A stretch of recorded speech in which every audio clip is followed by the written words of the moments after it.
Well, if you got kids in college and you just saw them over Christmas, you may have concluded, boy, our nation's colleges are kind of liberal. How liberal? Well, one report says that liberal professors outnumber conservatives, in New England anyway, 28 to 1. 28 to 1. A new piece in Boston Magazine argues that this echo chamber, this left-wing echo chamber, is ruining college for everybody, conservatives and liberals alike. The author of that piece, Chris Sweeney, joins us now. Chris, it's great to see you tonight. I went to high school and college in New England, and it seemed pretty liberal, but 28 to 1. That's like Soviet level. Is that true? Yeah, it's based on 25 years worth of data collected by the Higher Education Research Institute, and it was a professor by the name of Sam Abrams who looked into this and started crunching the numbers. And what he found was in New England, it's 28 to 1, and in the rest of the country, it's nowhere near that.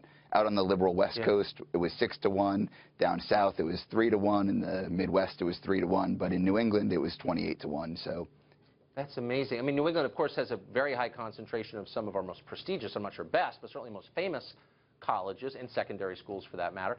That doesn't happen by accident. If it's 28 to 1, there's something intentional going on. They're only hiring people who agree with them, do you think?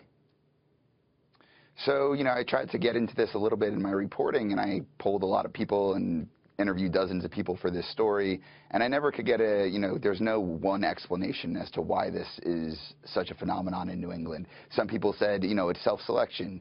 Liberals live where they work, so of course you're going to see this type of bubble. So, I think that was part of the problem, and everyone kind of has their own theories as to why it's this way. Some say it's a matter of history. If you go back centuries, you can look at, this has always been a progressive area, and the purposes of a lot of the great universities were progressive causes driving them. But isn't this the whole rationale for the diversity regimen the rest of us live under, that like-minded people tend to make bad decisions because there's no air in the room and you need someone who disagrees with you in order to keep you honest? Has no one at, say, Harvard or Dartmouth or Brown ever thought, well, maybe we should live by the rules we impose on others? So I think it's starting to, this is an issue that's getting a lot of attention now, and I think professors are starting to become increasingly concerned about this and trying to figure out, why diversity of viewpoint is essentially non-existent in New England, and they're, looking for ways to address this. I mean, it doesn't sound very fun anyway. I mean, I know I wouldn't want to be around all people who agreed with me on everything. I mean, that really would be kind of like looking in the mirror all day, and what's the fun of that? What's the other downside to this? It really undermines the whole purpose of a college education, which are exorbitantly expensive nowadays. You're supposed to be exposed to conflicting viewpoints to learn how the world works. And, as one of my sources said, the world is not full of progressives. So when students are coming out of college and they're going to the workplace or whatever the next step is, you have to wonder whether they're actually prepared to step out of that bubble into the real world.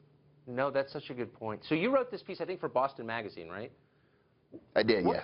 What kind of response did you get to it? I mean, the Hub has got to be one of the most liberal cities in the world. Did people egg your car, or what did people say when this piece came out?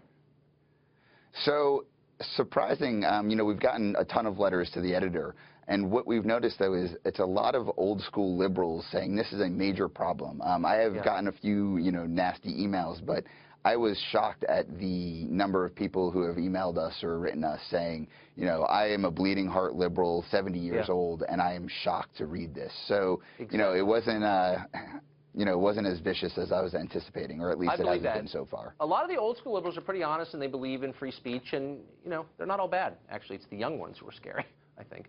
Chris, thanks a lot for joining us. That was really interesting, that piece. Thank you.